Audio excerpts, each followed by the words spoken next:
এই যে আমি নিত্য নিত্য বিহানবেলা নদীর ধারে আইয়া খাড়াই থাকি, তুই কি জানোস, তুই কি বোঝোস? তোরে এক নজর দেহনের লাগিয়া হেই দূর গাইড থেকে বিহানটাতে আইয়া পড়ি। আবার সিনার মধ্যে ছলাৎ ছলাৎ নদীর পানি, কেবল তোর লাগিয়া পরাণ পুরে, তোর লাগিয়াই পাগল আমি, তোর চাট মুখটা দেখার লাগিয়া সুটটা আহি, তোরে আমি নিজের থেকেও বেশি ভালোবাসি। ওরে আমার পরাণ পাখি, রাইতে আমার ঘুম আহে না রে পাখি, কোনো কামে মন বহাইতে পারি না, তোর ডুরা পারে উল্টো রঙের সাই আসলটা খালি আমার চোখে ভাসে। আচ্ছা পাখি, তোর পরাণেও কি আমার লেগে এমন করে? আমারও কি তোর খুব দেখবার মন চায়? তুই এমন মিডা মিডা হাসস কেন রে? কেন এমন মায়া চোখে আমার দিকে আড়ে চাস? তোর কি আমারে ভালো লাগে? তোর পরাণে কি আমার মতন আমার লাগে এরকম টান লাগে? আমার জীবনে তোরে ছাড়া সুখ হইতো না রে পাখি, সুখ হইতো না। তানভীর ভাই, কেমন লাগলো? এই তো ভালোই ভালোই শুনছিলাম, আঞ্চলিক ভাষায় অনেকটা, তাই জি। তো? কার লেখা এটা? আমি পড়ছিলাম কবি নাজির নারায়ণ লেখা কবিতা ওরে আমার পরাণ পাখি। এই কবিতাটি কাদামাটির ঘ্রাণ থেকে নেয়া। আহ, সবগুলো কবিতাই এখানে আঞ্চলিক কবিতা। মনে হলো যে এই কবিতাটা শুরু করতে পারি আমরা। এই জন্য আজকে এই কবিতাটা দিয়ে হ্যাঁ, শুরু করলেন। ঠিক আছে, আপনার আজকে কথা হবে, আরো কবিতা শুনবো। দর্শকদের থেকে একটু শুরু করে আসি। দর্শক, সময় টেলিভিশনের বিনোদন আড্ডায় আপনাদের সবাইকে স্বাগত জানাচ্ছি। আমি তানভীর হাসান। দেখতে পাচ্ছেন আমার সঙ্গে আজ উপস্থিত আছেন এই সময় জনপ্রিয় একজন বাচিক শিল্পী মুসা আকন্দ। আজকে তার সঙ্গে আড্ডা দেবো, কথা বলবো, কবিতা আবৃত্তি শুনবো। বিশেষ করে যারা বাংলা উচ্চারণ নিয়েও কাজ করতে চান তারা আশা করি অনেক কিছুই জানতে পারবেন। সঙ্গে থাকুন, ভালো লাগবে। তারপর শুরুতেই জানতে চাই, ব্যস্ততা কেমন যাচ্ছে এমনিতে আপনার? ব্যস্ততা যাচ্ছে, বলা যায় দম নেবার সবাই নেই। এই যে বলছিলেন না যে অনেক ব্যস্ততা যাচ্ছে, মূলত কি কি বিষয় নিয়ে ব্যস্ততা যাচ্ছে? ব্যস্ততা শুধু আবৃত্তি নিয়েই, নিয়মিত রেকর্ড হচ্ছে, আবৃত্তি করছি, সেগুলো নিয়ে আবার এডিট করছি, ভিজুয়াল করা হচ্ছে প্রত্যেকটা কবিতাই। তো এইসব নিয়েই ব্যস্ত। আমার একটা জিনিস ব্যাপার জানা আছে, আপনি কি পেশাগতভাবেই এই শিল্পীর সঙ্গে জড়িত, নাকি জাস্ট নেশার কারণেই করে যাচ্ছেন? না, আমি শুধু আবৃত্তি নিয়েই আছি এবং মাঝে মধ্যে শুধু ডাবিং করা হয়, আচ্ছা, সিরিজে ভয়েস দেওয়া হয় মাঝে মধ্যে। এই নিয়েই এই হচ্ছে নিয়েই আছি। আপনার জীবন, মানে হচ্ছে আপনার কাছে নেশা নয়, এটাই আপনার পেশা, ওয়ান কাইন্ড অফ, রাইট? না, এটা আমার নেশা, পেশা, ভালো সবই। লাগা, ভালোবাসা সবই বলতে পারে। ঠিক আছে, ওই বিষয়গুলো সম্পর্কে জানবো ডাবিং প্রসঙ্গে, কিন্তু তার আগে আমি জানতে চাই যে বলছেন যে এটাই আমার নেশা, এটা আমার পেশা। এই নেশা এবং পেশার সঙ্গে আসলে যুক্ত হওয়াটা কিভাবে কিভাবে শুরু করেছিলেন?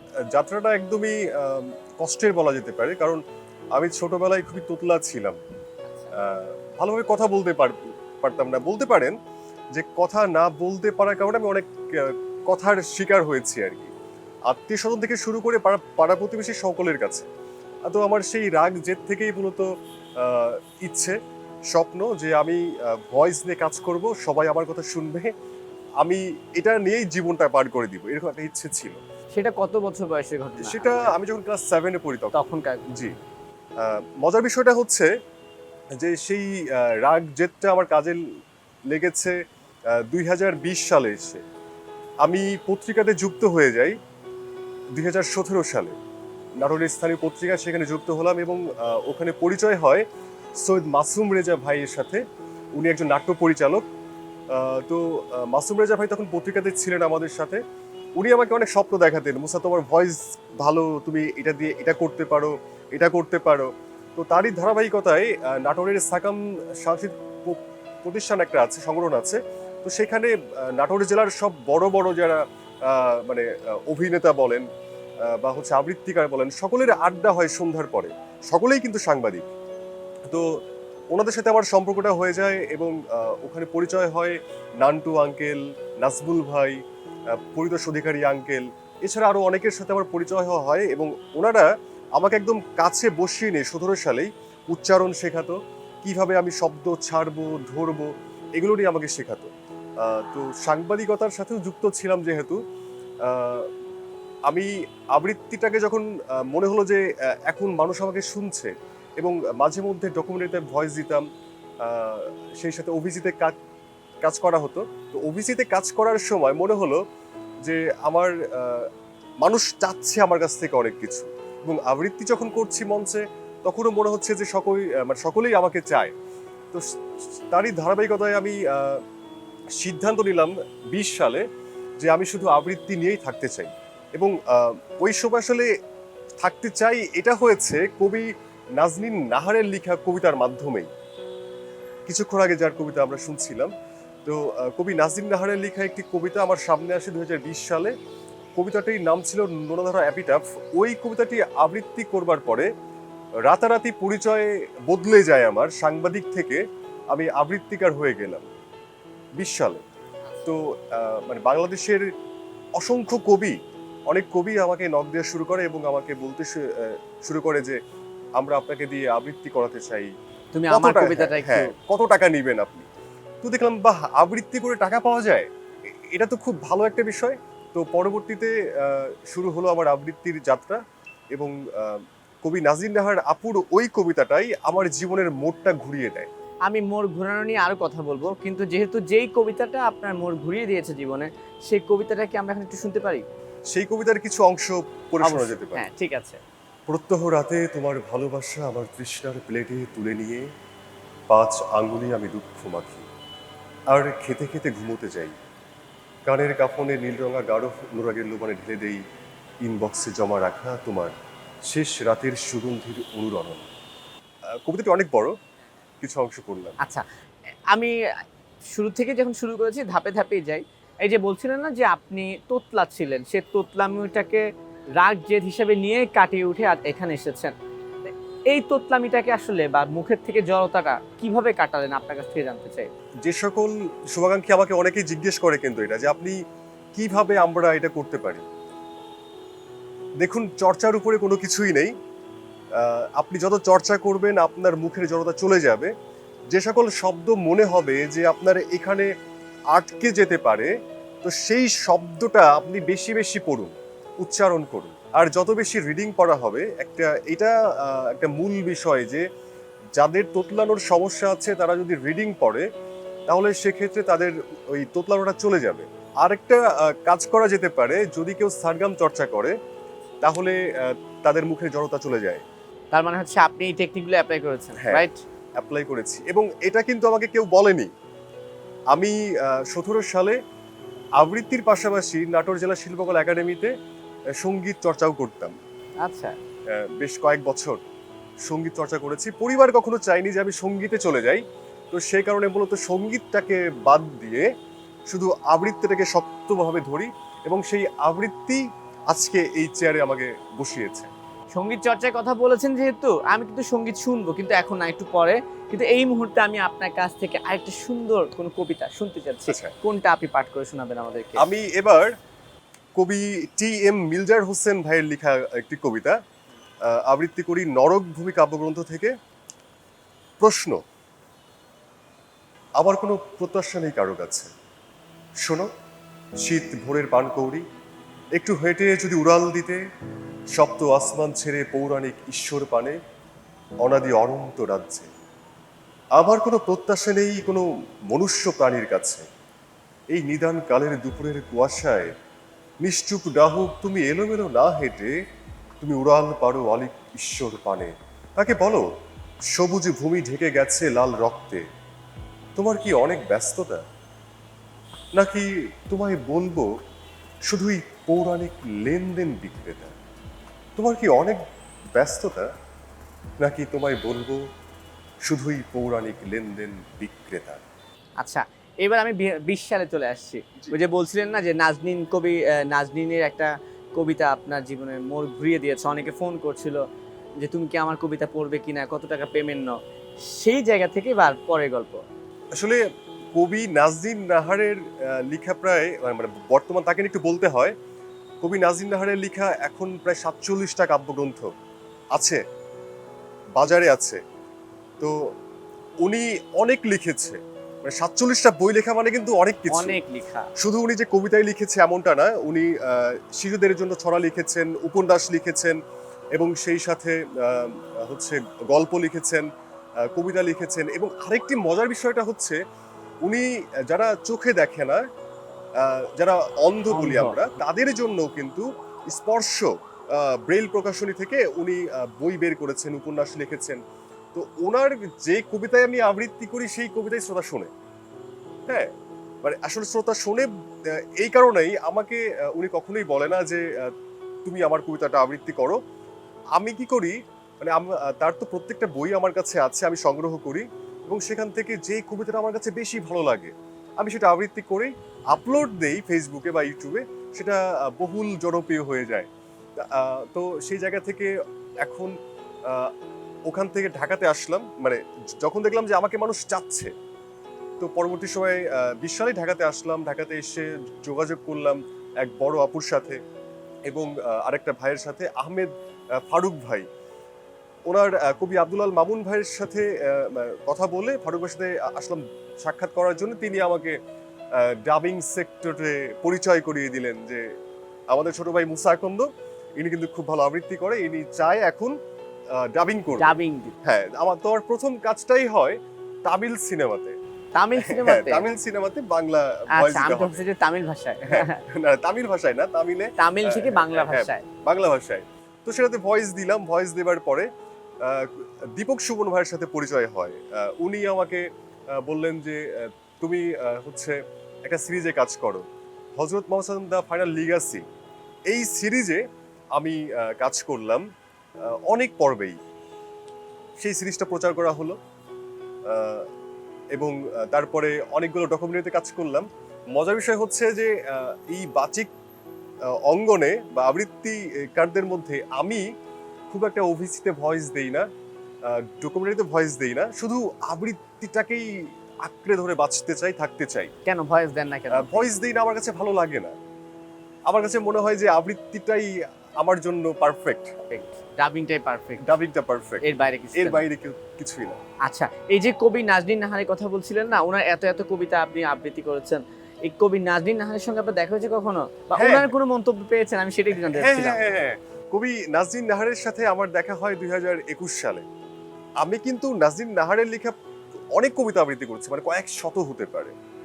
তো সেই জায়গা থেকে একদিন দেখা হলো পাঠক সমাবেশে, তাও দেখা হলো। তিনি আমাকে খুবই স্নেহ করেন এবং খুবই মানে আদর করেন যে তুমি এটা পারবা। মানে আমাকে আমার সবচাইতে জীবনে যদি সেরা পুরস্কার থেকে থাকে সেই দিনটা, যেদিন কবি নাজনীন নাহারের সাথে আমি দেখা করলাম এবং তিনি আমাকে বললেন যে তুমি অনেক বড় হবা, আবৃত্তি করছো, আবৃত্তি করো। হ্যাঁ, ওইটা আমার জীবনে একটা সেরা উপহার। আবৃত্তি করে তো অনেক কিছুই পেলাম জীবনে, অনেক উপহার পেলাম, ওই দিনটা আমার জন্য একদম সেরা ছিল। আচ্ছা, এখন আমি একটু ব্যতিক্রমে একটা প্রশ্ন চলে আসি। ধরুন একটা সময়ে যারা এই বাচিক শিল্পী ছিল বা বিভিন্ন ধরনের কবিতা আবৃত্তি করে আবৃত্তি শিল্পী, আমরা দেখতাম যে বিভিন্ন প্রোগ্রাম হতো, সেখানে অনুষ্ঠানের একটা ফাঁকে মাঝে হয়তো বা সুযোগ হতো। এখন কিন্তু সেটা ভার্চুয়ালিও চলে এসেছে। যে আপনিও বলছেন যে আমি যখন কন্টেন্ট আকারে ছাড়ছি তখন সেটা আরো হিউজ মানুষের কাছে যাচ্ছে। ওই সময়টা আর এই সময়টা, এই দুইটা প্যাটার্নের মধ্যে যদি আমি আপনাকে পার্থক্য করতে বলি, আপনি কিভাবে পার্থক্য করবেন? আসলে পার্থক্যটা দেখুন, মঞ্চে যারা আবৃত্তি করে বা মঞ্চে যারা অভিনয় করে, কাজ করে, আমি তো মঞ্চ থেকে উঠে আসা। আমাকে রফিকুল ইসলাম নান্টু আঙ্কেল নাটোরে, উনি আমাকে হাত ধরে বলা যায় নিয়ে চলে গেছে মঞ্চে। তো মঞ্চে যারা আবৃত্তি করে বা কাজ করেছে তাদের যে সাহস সৃষ্টি হয় এবং তাদের যে একটা ব্যাখ্যা, মানে আপনার হচ্ছে একটা দিক নির্দেশনা থাকে যে তুমি এইভাবে করো, ওইটা আসলে অনলাইনে হয়ে ওঠে না। আপনার মঞ্চটা খুবই গুরুত্বপূর্ণ একটা অধ্যায়। নাটোরে বা এটা সব জায়গাতেই হয়। আপনি একটু আগে বলছিলেন একটা কথা যে কোনো সমস্যায় পড়েছি কিনা। হ্যাঁ, তো আমি আবৃত্তি করতে গিয়ে দেখা যায় যে গান তো ভাই সকলেই শোনে গান। মানে গান ধনী গরিব বড়লোক, মানে আপনি কৃষক বলেন বা রিক্সা চালক বলেন, চাকরিজীবী বলেন, সবাই গান শুনছে। কিন্তু আবৃত্তি সকলেই শোনে না, আবৃত্তি একটা শ্রেণী শোনে। তো সেই শ্রেণীটাকে আঁকড়ে ধরা, এটা সো টাফ। তো মঞ্চে যখন আমরা কাজ করতাম তখন এমন হতো যে আসলে সাকামে অনুষ্ঠান হতো মাসে একটা করে বা 6 মাসে একটা, এরকম হতো। ওই একটা অনুষ্ঠান দিয়ে হয় না। এমন হয়েছে যে আমাদের নাটোরে অনেক অনুষ্ঠানে আমাকে আমন্ত্রণ জানানো হয়েছে, কিন্তু সেখানে আমার নামটি ডাকা হলো না। কারণ আরেকজন কিন্তু ফোন দিয়ে বলেছে যে আমার ভাতিজা আছে বা আমার ভাগ্নি আছে বা আমার অমুক আছে। তো তাদেরকে উঠিয়ে দেওয়া হয়েছে, আমাদেরকে বঞ্চিত করা হতো। মানে আপনাকে ডাকেইনি, আপনি আমন্ত্রিত বা আপনাকে সুযোগ ডাকা দেওয়া হয়নি হয়নি। আমাকে। এটা ঢাকাতেও হয়েছে, ঢাকাতে এসেও হয়েছে এটা। হ্যাঁ, তো এখন যখন দেখলো যে শ্রোতা আমাকে শুনছে, মানে আমাকে, আমি বলবো যে অনেক মানুষ আমাকে শুনছে আলহামদুলিল্লাহ। তো সেই যখন শোনা শুরু করলো তখন আমাকে ডাকা হচ্ছে, ডাকছে। এখন আমি যাই না অনেক অনুষ্ঠানে, কারণ এখন সেই আপনি যান না। এখন আমি যাই না, কারণ মনে হয় যে দরকার নাই, দরকার নাই। যে অতীতে এই সময়গুলো যখন যখন মনে পড়ে যে আমি যেতে চেয়েছি, আমাকে ডাকেনি, মাইক্রোফোনটা দেয়া সুযোগ হয়নি, দেয়নি। সেই জেদ থেকে এখন আর যাওয়া হয় না। কিন্তু হ্যাঁ, ঠিক আছে, আপনি জেদ থেকে যাচ্ছেন না। কিন্তু মঞ্চে সরাসরি শ্রোতার সামনে পারফরম্যান্স করা আর একটা রেকর্ডকৃত কনটেন্ট আকারে ছেড়ে দেওয়া, দুটোর মধ্যে তো আসলে অনেক পার্থক্য। আমার তো অনেক তো নিজেকে পার্থক্য। মনে হয় না যে আমি আসলে আমার শ্রোতাদেরকে বঞ্চিত করছি? হ্যাঁ, হ্যাঁ, হ্যাঁ, হ্যাঁ। অনেক ক্ষেত্রে, যেমন ধরুন এই যে আমরা কথা বলছিলাম, এই যে দুটো আবৃত্তি করলাম, এইখানে অনেক উচ্চারণ আমার ভুল আছে। আমি যদি মঞ্চে আবৃত্তি করতাম তাহলে সেক্ষেত্রে আমার পূর্ব রিহার্সাল থাকতো এবং আমি আয়নার সামনে দাঁড়াতাম, আরো ভালো করে চর্চা করতাম।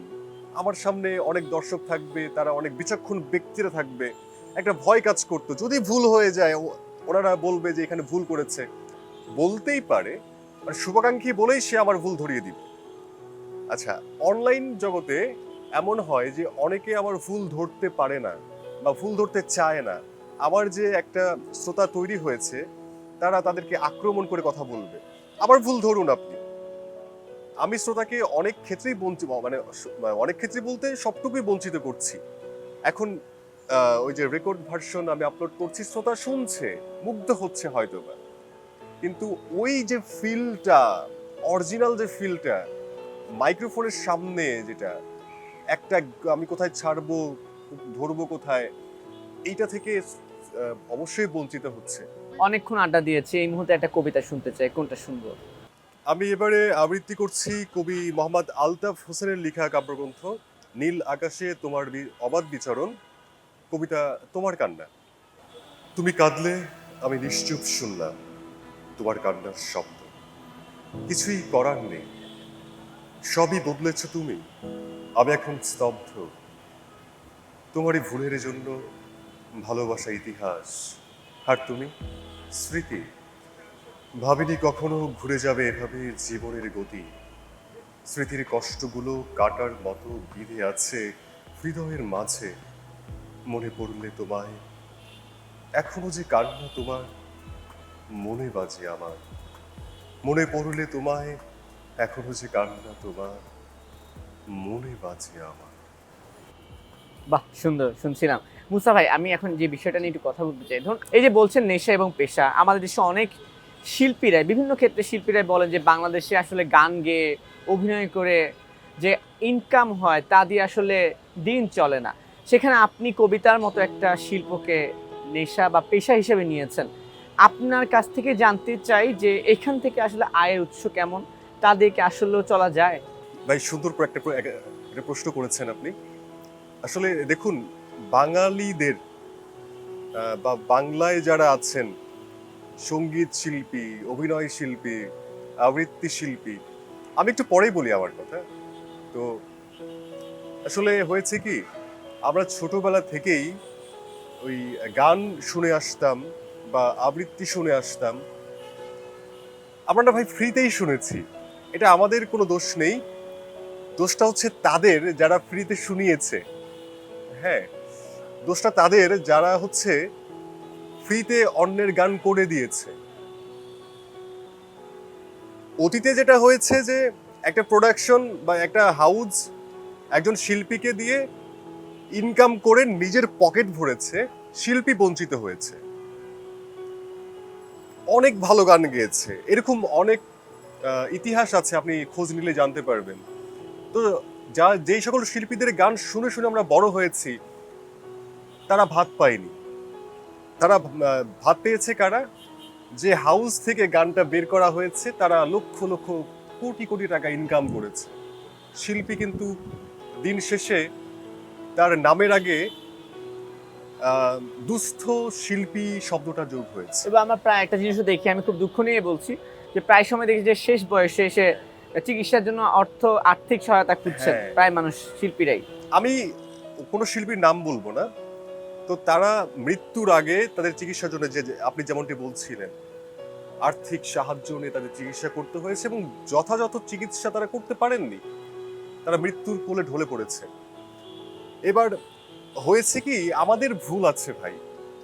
মানে আমি একটা কাজ করছি, এই কাজটা আপনাকে আমি বিনামূল্যে কেন দিব? যদি আমি বলতে পারি ভাই আমি আপনার এই লেখাটা আমি বিনামূল্যে গাবো না, বিনামূল্যে আমি কণ্ঠ দিব না, আমাকে এটাতে পে করতে হবে, যদি আমি এটা বলতে পারি শক্তভাবে, তবেই আপনি একটু ভাববেন আমাকে নিয়ে যে না, মুসা ভাইকে দিয়ে কাজ করাতে গেলে অবশ্যই আমার পে করতে হবে, এবং তার তো এটা পেশা। মানে আমরা সম্মান করতে শিখিনি ভাই, কোনো পেশাকে আমরা সম্মান করতে শিখিনি। আমরা শুধু এতটুকু করতে পারি, ফ্রিতে খেতে পারি, যে কোনো কিছুই হোক না কেন ভাই, আমরা ফ্রিতে খেতেই পছন্দ করি। তো সেই জায়গা থেকে আমাদের উচিত যারা শিল্প নিয়ে কাজ করছে তাদের বলা দরকার যে আমার সৃষ্টি আমি বিনামূল্যে দিব না। এবং আরেকটি বিষয় বলতে হয়, আমি তো বলা যায় যে খুব ভালো একটা কপাল নিয়ে জন্মেছি, এই জন্য আসলে আমার ওই ভোগান্তিটা পোহাতে হয়নি যে আমাকে দিয়ে কেউ ব্যবসা করবে। আমি আবৃত্তি করেছি মঞ্চে, আমি ঢাকাতে এসেছি, আমি অনলাইনে কাজ করেছি, মানুষ এই অনলাইনের সুবাদে আমাকে মানুষ চিনছে। অতীতে আবৃত্তি নিয়ে যদি আমরা একটু ঘাটাঘাটি করি তাহলে মাহিদুল ইসলাম মাহি, শিমুল মুস্তফা এবং সেই সাথে ভাস্বর এবং আপনার কি বলে আসাদুজ্জামান নূর, অনেক প্রবীণ আবৃত্তিকারেরা আছেন, তারা অনেক শ্রম দিয়েছেন। আমি উল্লেখ করেই বলি, আমার জানা মতে মাহিদুল ইসলাম মাহি স্যার, শিমুল মুস্তফা, এনারা ওই ডালিতে করে ক্যাসেট বিক্রি করতেন, মানুষকে বলতেন হয়তো বা যে আমার আবৃত্তির ক্যাসেট কিনবেন। এই দেখেন তারা কতটা কষ্ট করেছে, সেলুট। কিন্তু ভাই আমার তো সেটা করতে হয়নি। যদিও আবৃত্তি অঙ্গনে বাংলাদেশে খুব কম সংখ্যক আবৃত্তিকার আছে যারা আবৃত্তিটাকে পেশা হিসেবে নিয়েছেন, আমিও পেশা হিসেবে নিয়েছি। এখন আমি যেভাবে কাজ করছি, আমাকে দিয়ে যেভাবে কবি কাজ করাচ্ছেন, অন্য একজন নতুন যিনি আছেন তিনি যদি ভেবে থাকে আমি মুসা আকন্দ হব, আমি শিউল মুস্তফা হব, তাহলে সে ভুল করবে।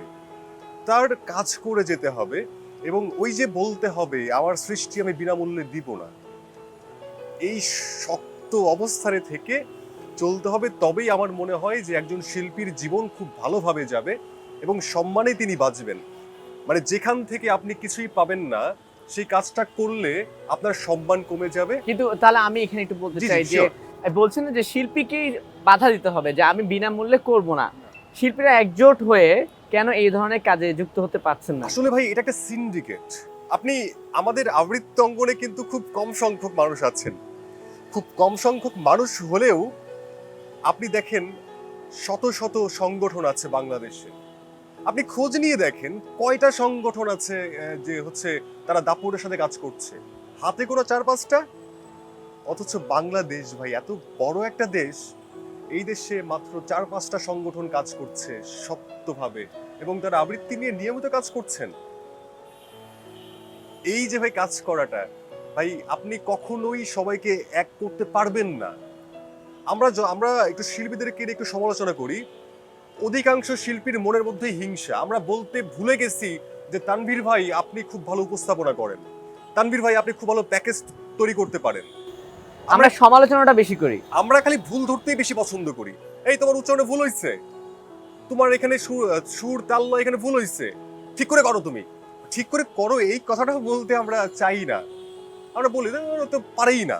এবং একটা ব্যাপার আমার কাছে মনে হয় যে ভালো করলে উৎসাহ দেওয়াটা মানে একটু কম হয়। এই যে দেখেন উৎসাহের কথা বললেন, আমি যেই ছেলেটা কথা বলতে পারতাম না, তোতলা একটা ছেলে, এত কটাক্ষের শিকার হয়েছি। আমাকে খুব কম সংখ্যক মানুষ, একটু বলি আমাদের সাংবাদিক, একটু হাসি আসছে ভাই কষ্টের কথা বলতে গেলে, অনেকেই আছেন। আমি সাংবাদিক মাহবুব ভাই কথা বলতে পারি, ওনার অফিসে আমি যেতাম, আড্ডা দিতাম, আমি এখনো যাই, ওনাদের সাথে আমি বসতাম, আরে কবি সাহেব আসো বসো, আবৃত্তি শুনি তোমার। নাজবুল ভাইরা, আরে মুসা আসো, টিভিতে আবৃত্তি করতে হবে। আমাদের গ্রামের ইনসান ভাই, বন্ধুরা আছে রাজু, তো এরা ভাই হাতে গোনা কয়েকজন আমাকে বলতেন যে তোর কণ্ঠ অনেক ভালো, তুই কিছু একটা হবে বা কিছু একটা পারবা। করতে পারবি, তুই নিরাশ হওয়ার কোনো প্রয়োজন নাই, তুই আবৃত্তি কর, শক্তভাবে কর, ভালোভাবে কর, তুই এটা নিয়ে থাক। এই যে আহ, মানে আমার কি যারা আছেন, মানে আমাদের এই কবি অঙ্গনেও খুব হাতে গোনা কয়েকজন। আপনি তো শুনেছেন কিনা আমি জানি না, আমার পেজটা সাসপেন্ড করা হয় এবং আমার একটা পেজ হ্যাকও করা হয়। হ্যাঁ, এটা ভাই কে করেছে? এটা কি বাইরে মানুষ করেছে? এটা আমার অঙ্গনের মানুষই করেছে। আমার পেজটা যখন সাসপেন্ড হয়ে গেল তখন এই যে হাতে গোনা কয়েকজন মানুষ, 5 থেকে 7 জন, তো কবি সাইদা ফাতেমা তিনি আমাকে বললেন যে মুসা যেটা চলে গেছে চলে যেতে দাও, কোনো সমস্যা নেই, আবার ভালো কিছু হবে। আমার বড় দুঃখের বিষয়, আহ, আমার সাথে অনেক কবির চুক্তি ছিল, তাদের কবিতা আমি আবৃত্তি করব, টাকা দিবে আমাকে, সবকিছু ঠিকঠাক। হঠাৎ করে ভাই সাসপেন্ড হওয়ার কয়েক ঘন্টা পরেই আমাকে কবিরা কল দিয়ে বলতে শুরু করলেন, এখন তো আপনার পেজটা নাই, এখন আবৃত্তি করাচ্ছি না, টাকাও পাঠাচ্ছি না, ভবিষ্যতে আবৃত্তি করাবো আপনাকে দিয়ে। তো ভাই উৎসাহ দেওয়ার যে বিষয়টা, আমারও যে ওই সময় যারা যারা পাশে ছিলেন, মানে আমি আবার কেন যে জানি হচ্ছে ধরুন ওই কেউ যদি আমাকে একটু মাথায় হাত বুলিয়ে দেয় তাকে আমি মনে রাখি। তো এই যে কামরুল ভাই, উনি একজন কবি, ফাতেমা আপু, নাজরিন নাহার, এনারা আমাকে আষ্টে পৃষ্ঠে মানে শক্ত সাপোর্ট করে করেছে। সাপোর্ট দিয়েছে এবং আমি মনে হয় যে আজকে আবারও যে শক্তভাবে দাঁড়িয়েছি এটা তাদেরই অনুপ্রেরণায়। আচ্ছা, তাহলে মুসা ভাই আমার একটা প্রশ্ন আছে, তাহলে আমি যদি কর্পোরেট ভাবে প্রশ্নটা করতে চাই, যে মার্কেট ভ্যালুটা কি তাহলে এখন সোশ্যাল মিডিয়ার পেজের উপর ডিপেন্ড করে? জি জি, এখন বর্তমান সময়ে ধরুন মানে এটা সম্পূর্ণভাবেই অনলাইন কেন্দ্রিক। আপনার খুব ভালো ভিউ আছে, আপনাকে দিয়ে কাজ করাবে। আপনার ভিউ নাই, আপনাকে চিনে না, আপনাকে দিয়ে কাজ করাবে না ভাই। হাতে গোনা কয়েকজন কবি আছে যারা যেমন ধরুন আজ থেকে 4 বছর আগে যদি আমি চলে যাই, পেছনে যাই, তাহলে সেক্ষেত্রে ওনারা কিন্তু আমাকে আমার এই ভিউ দেখে আসে নাই। যেমনটি বলছিলাম যে হাতে গোনা কয়েকজন কবির কথা বলছিলাম, আমার এই ভিউ দেখে আসেনি আমার কাছে। আচ্ছা, তাহলে এই যে ভিউ এর প্রসঙ্গ চলে আসে, হ্যাঁ, এটা নিয়ে হ্যাঁ। আসলে অনেক কথা হয় যে ভিউ বাণিজ্য। তাহলে এই যে বলছেন যে ভিউ নেই, আমার কাজ সাসপেন্ড করে দিল, মানে পেজ সাসপেন্ড হলো, আমার কাজ তারা নিয়ে গেল। So, এই যে ভিউ এর মাধ্যমে তো আপনার মতো যেমন প্রতিভাবানরা আছেন, ঠিক তেমনি প্রতিভার বিপদের মানে বিপরীতমুখী, আমি কি বলবো জানি না শব্দটা, যাদের কোনো প্রতিভা নেই, উল্টা পাল্টা যা তা বানিয়েও তো আপনার পেজ ভারী করে ফেলছে, তাদের কাছেও কিন্তু বিজ্ঞাপন যাচ্ছে, হ্যাঁ, যাচ্ছে অনেকেই যাচ্ছে। যাচ্ছে। তাহলে আসলে এই যে মেধা আর মেধাহীন, এদের পার্থক্যের জায়গাটা কি কমে আসছে না? অবশ্যই কমে আসছে। এটাকে রুখতে হবে কিভাবে? এটাকে রুখতে হবে আসলে ধরুন আমরা ওই ফানি ভিডিও দেখতে বেশি পছন্দ করছি। মানে বর্তমান যে একটা শ্রোতার সৃষ্টি হয়েছে, হাতে গোনা কয়েকজন মানুষ আপনি খুঁজে পাবেন যে মানুষগুলো আপনার যে শুদ্ধ শুদ্ধ বা চর্চা সুস্থ, করে বা ক্রিয়েটিভ চর্চা পছন্দ করে। এছাড়া সকলেই কেন যেন ওই ফানি কন্টেন্ট ভিউ, মানে হ্যাঁ, কিছু একটা করে ভিউ নিতে পারলে হলো। নিচ্ছে। এখন ভাই আসলে তাদের ভিড়ে আমাদের যে সকল শ্রোতা শুনছেন তাদেরকে সেলুট। হ্যাঁ, এই যে হয়তোবা ভবিষ্যতে আমাদের শ্রোতা আরো বাড়বে সময়ের সাথে সাথে, যখন বুঝবে যে না এনারা তো আসলে এটা নিয়ে কাজ করছে, সময় দিচ্ছে, কাজটায় কোনো অশ্লীলতা নেই, এটা শোনা দরকার। তবে আমি এখানে আপনার আবার একটা ভেটও দিচ্ছি, আমি বলবো যে বাড়বে না, বেড়েছে। কিভাবে বেড়েছে আমি আপনাকে বলি, যেমন সামহাও ধরুন আপনি যখন একটা বদ্ধ রুমে একটা অনুষ্ঠানে কবিতা পাঠ করেন, সেখানে হয়তো বা 100, 150, 200, 300 মানুষ থাকে, কিন্তু আপনি যখন একটা কবিতা একটা কন্টেন্ট আকারে ছাড়ছেন, সেটা কিন্তু মিনিমাম 30-40 হাজার 50 হাজার ভিউ হচ্ছে। হ্যাঁ, হ্যাঁ।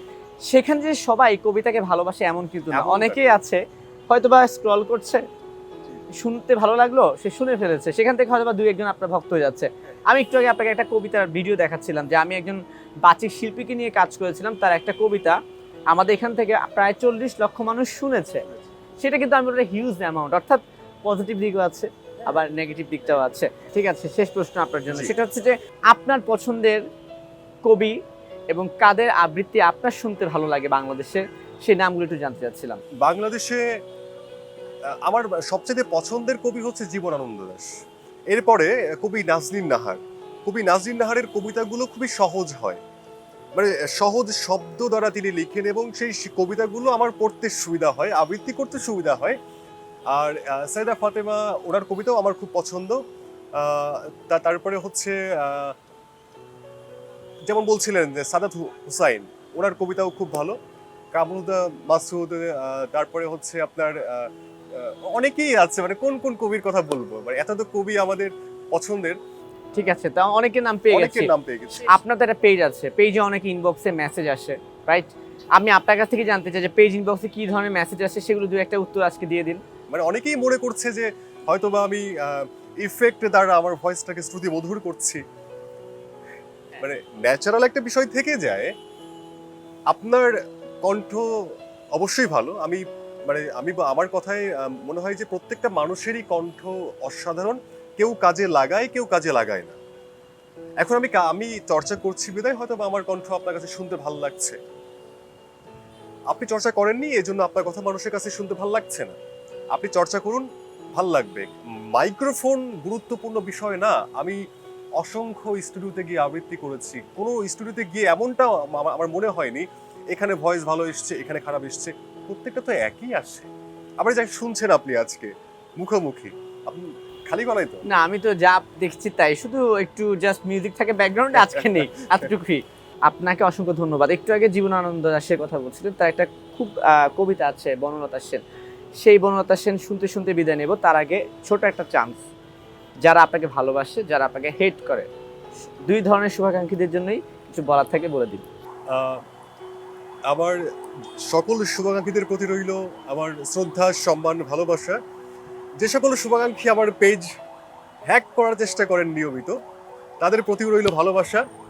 আসলে আমার কাছে মনে হয় যে মানুষ শুনছে বিধায় আপনারা আমাকে নিয়ে একটু সমালোচনা করছেন, করুন, আমার কোনো দুঃখ নেই। কবি নাজির নাহারের মতো বলতে চাই, আমার কোনো দুঃখ নেই, আপনারা আপনাদের মতো করেই করতে থাকুন। আর যে সকল শুভাকাঙ্ক্ষী আমাকে মন থেকেই ভালোবাসেন, তারা নিয়মিত শুনুন আমাকে এবং আবৃত্তিকে ভালোবাসুন। আবৃত্তি একটা শিল্প, এই শিল্পটাকে বাঁচিয়ে রাখতে পারেন আপনারা। আপনারা যদি শোনেন আমাদেরকে, তবেই আমরা ভবিষ্যতে আরো ভালো ভালো কাজ উপহার দিতে পারবো।